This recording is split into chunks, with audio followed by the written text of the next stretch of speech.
Hello everyone, good morning. कैसी हो? I hope सब अच्छी होंगे। मैं भी अच्छी हूँ। तो अभी मॉर्निंग का टाइम था और मैं आ गई थी किचन में, क्योंकि श्राद्ध चल रही है। तो श्राद्ध में क्या है कि सुबह ही खाना बना लेती हूँ।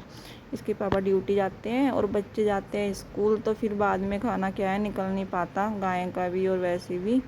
तो मैंने सुबह सुबह सवेरे सवेरे अपना खाना बनना रख देती हूँ, क्योंकि श्राद्ध में हम नाश्ता नहीं बनाते, मतलब एकदम से खाना ही बना लेते हैं। जब सब्ज़ी चले जाते हैं फिर बाद में क्या ही बनाना। तो मैंने अभी बनाई है, इधर सब्ज़ी बना ली मैंने आज कद्दू वाली, और मैं पराठे बनाऊंगी। इधर पीयू खड़ी है मेरे पास में। पीयू बोल रही है मम्मा, उसने मुझे कटोरी और प्लेट ला के दे दी। खाती तो वो नहीं है इतना, पर उसको चाहिए सबसे पहले घर में, इसलिए मुझे बोल रही है मम्मा पहले मुझे खाना दो। मैं कह रही हूँ बेटा पहले गाय की रोटी निकाल लूँगी, उसके बाद मैं आपको खाना दूँगी। तो उसको चाहिए ही चाहिए। वो मेरे आगे पीछे इधर घूम रही है, पूरी परेशान कर रही है। सोते उठते करना शुरू कर देती है वो परेशान। वैसे तो वो दूध ही पीती है ज़्यादा, खाना बहुत कम खाती है। खाना खाने का तो उसका ऐसा रूटीन है कि पहले तो वो खाना खा भी लेती थी, लेकिन अब क्या है कि जितनी बड़ी होती जा रही है ना, उसको दूध ही चाहिए। बस एक टॉपिक मार रखा है उसने, बोलती है गाय है दूध दो मुझे। इधर एंजल देखो, ये आ गई रोटी पर उंगली लगा रही है, मुझे दो मुझे दो, मेरे आगे पीछे घूम रही है। और मैं भी गाय के पराठे बना रही थी। मैं कह रही थी बेटा आपको बाद में दूंगी, पहले गाय के पराठे बना लूँ मैं। तो नहीं, मान नहीं रही, जिद पे लगी हुई है। और इधर एंजल स्कूल के लिए हो रही थी रेडी, उसका ब्रेकफास्ट ही मुझे रेडी करना था। तो मैं पहले गाय के पराठे निकाल ले, इधर प्लेट में रख दिए थे मैंने, उसकी प्लेट में रख दिए। और वह मुझे पीछे से बोल रही मेरी प्लेट में मत रखो, मेरी प्लेट में मत रखो। उसको तो जिस बर्तन को अपने आप उठा लेती है ना, उसी बर्तन में अपना खाना चाहिए। देखो बार बार देख रही है। अभी मुझे बोल रही मेरी प्लेट में से पराठा उठाओ, इस पराठे को उठा के कहीं और रखो, पर मेरी प्लेट में मत रखो। फिर मैंने क्या किया, इधर से थाली उठाई एक छोटी सी, ये उठाई और फिर मैंने इसमें ही रखे पराठे। मैंने कहा तुझे इस थाली में दे दूँगी पराठे, लेकिन नहीं, उसे अपनी प्लेट में ही चाहिए। तो जो वो लेके आई थी प्लेट और कटोरी, मैंने ये इधर रख दिए थे, क्योंकि मुझे पहले एंजल के ब्रेकफास्ट रेडी करना था। तो मैंने उसका ब्रेकफास्ट के पहले तो मैंने इसका एक पराठा ही रेडी किया, क्योंकि इसको पहले अपना चाहिए था एंजल को, तो बाद में ही देना था इसको। तो मैंने इसका पराठा बना रही थी और वो मुझे खड़े होके बात बता रही थी। उसने ना एक न्यू सॉन्ग सुना है कल परसों से ना, उसको फ़ोन में देख के बच्चे इतने एक्सपर्ट हो रहे हैं आजकल।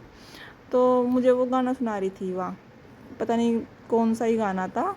और वो मुझे सुनाने लगी थी, एक हज़ारों में मेरी बहना है, और अपनी बहन को देख देख के ना वही वाला सॉन्ग वो मेरे पीछे खड़ी खड़ी गा रही थी।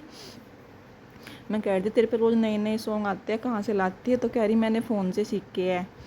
वो फ़ोन से ना बच्चे आजकल सब कुछ ही सीख लेते हैं, कुछ भी सिखाने की ज़रूरत नहीं पड़ती इनको। सॉन्ग भी और मारना पीटना जो भी कुछ है, ये सब कुछ फ़ोन से सीख लेते हैं। पहले क्या था, बहुत सारे बच्चे होते थे घरों से सीख लेते थे, लेकिन नहीं, अब तो बच्चे फ़ोन से देख के एक्सपर्ट हो गए सब कुछ सीखने में।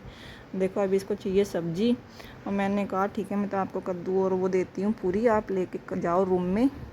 तो अभी ये गर्म था, इससे उठाया नहीं गया। इधर एंजल आ गई थी अपना ब्रेकफास्ट करने के लिए, मुझे बर्तन देने के लिए। बोल रही थी मम्मी मुझे दे दो जल्दी से, क्योंकि 6:30 बज चुके थे और 7 बजे तक इसकी गाड़ी आ जाती है।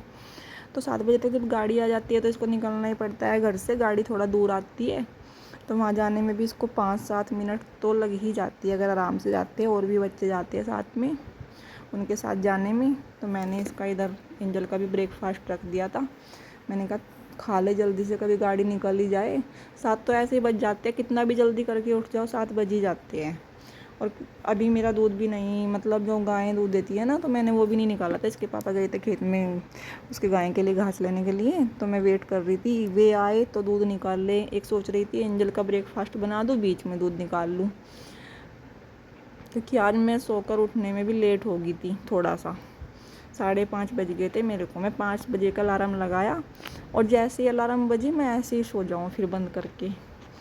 तो मैंने अलार्म बंद करके और मैं सो गई। फिर मेरी आँख खुली 5:30 बजे, तो इसलिए मेरे सारे ही काम को लेट हो गई थी मैं।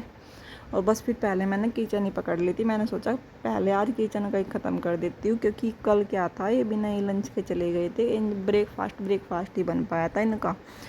तो मैंने सोचा जब भाई श्राद्ध में खाना बनता ही है, तो फिर ये बिना खाने के क्या जाए। इधर मैं इसका ले आई थी ये लंच बॉक्स। इसमें का मुझे छोटा सा टिफ़िन होता है अंदर का, वो मुझे पा नहीं रहा था, पता नहीं मैंने कहाँ ही रख के भूल गई थी मैं। कितने सारे टिफ़िन है यार, अलग अलग जगह रख के भूल ही जाते हैं। तो अभी मैं इसका छोटा सा टिफ़िन ढूंढने लगी थी, फिर मुझे वो मिला नहीं। फिर मैं इसका ये वाला टिफ़िन लेके आई एंजल का। इसमें 2 बॉक्स से है ये वाले, तो इसमें खाना चला भी सही जाता है सब्जी के साथ में। तो मैं इसका ये वाला टिफ़िन फिर साफ़ कर रही थी, गिल्ले हो रहे थे क्योंकि मैंने सुबह धोए थे, क्योंकि डेली लेके जाती है। वैसे तो अलग अलग टिफ़िन दे दूँ, लेकिन अगर सब्जी लेके जाती है तो इसी वाले टिफ़िन में ज़्यादा सही रहता है इसको सब्जी ले जाना। तो फिर मैं इसको पूछने लगी थी, मैं कहा बेटा ये तो अंदर से भी गिल्ला हो रहा तेरा टिफ़िन। फिर मैंने इसको अंदर से भी साफ़ करा, और अभी मैं सोच तो रही थी कि जाके दूध निकाल लूँ, लेकिन फिर मैंने सोचा इनके भी पराठे बना ही दूँ, क्योंकि अगर दूध निकालने में लग जाती तो फिर इनके पराठे नहीं बने थे और फिर ये भाग ही जाते बस जब देर हो जाती फिर ये रुकते ही नहीं। और इसलिए मैंने सोचा चल तू पहले पराठे बना के रख दे, उसके बाद ही कुछ करिए।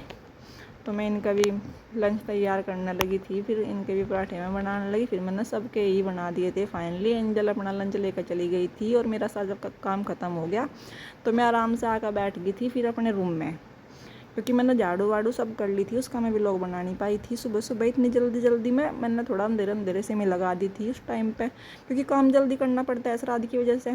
तो बस यही व्लॉग बन पाया था। फिर मैंने अपना चूड़ा उठा लिया, क्योंकि फेस्टिवल टाइम है तो मैंने सोचा ये लगा के रख देती हूँ, बस फिर पहनना ही रह जाएगा। और फिर मैं इसको लगा रही थी। इसको लगाना बहुत टफ काम है भाई। इसको ना पता क्या है, इसमें छोटी बड़ी चूड़ी होती है और वो आगे पीछे ऐसे खो जाती है कि उनको लगाना इतना मुश्किल हो जाता। मैं भी इनको एक सार कर करके लगा रही थी, गिन गिन के। मैं कहीं से पहले एक सार कर करके लगा लेती हूँ, जब कहीं जाऊँगी तो फिर ये पहनना ही होगा। इस चूड़े को हो गए मेरे कम से कम 4-5 साल। इसको मैं 4-5 साल पहले लेके आई थी मुजफ्फरनगर बिंदल वालों के यहाँ से, और तब ये आया था 2000 रुपये का। लेकिन इसकी चूड़ियाँ इतनी अच्छी है, इतनी मस्त, मतलब इसका ना बिल्कुल भी कलर भी नहीं गया, और वैसे की वैसी बात है। इसके अंदर जरकन के कंगन है, बिल्कुल क्लियर सा दिख नहीं रहा है, पता नहीं क्या लाइट की रोशनी सी में। लेकिन इसका क्या है कि कलर वलर बिल्कुल नहीं गया, सब बिल्कुल वैसे के वैसे ही है। इतना महंगा भी नहीं था 2000 रुपये में। और जितना मैंने ये खूब ही पहन लिया। अब तो मैंने ये मानो कि ये रिटायर ही कर दिया, पर मेरा मन नहीं भरता। कंगन तो फिर भी थोड़े से हो गए इसके ख़राब से, लेकिन चूड़ियाँ नहीं गई। ये देखो कितना अच्छा कर दिया। भी लोग अच्छा लगा हो तो लाइक कमेंट शेयर करना प्लीज़।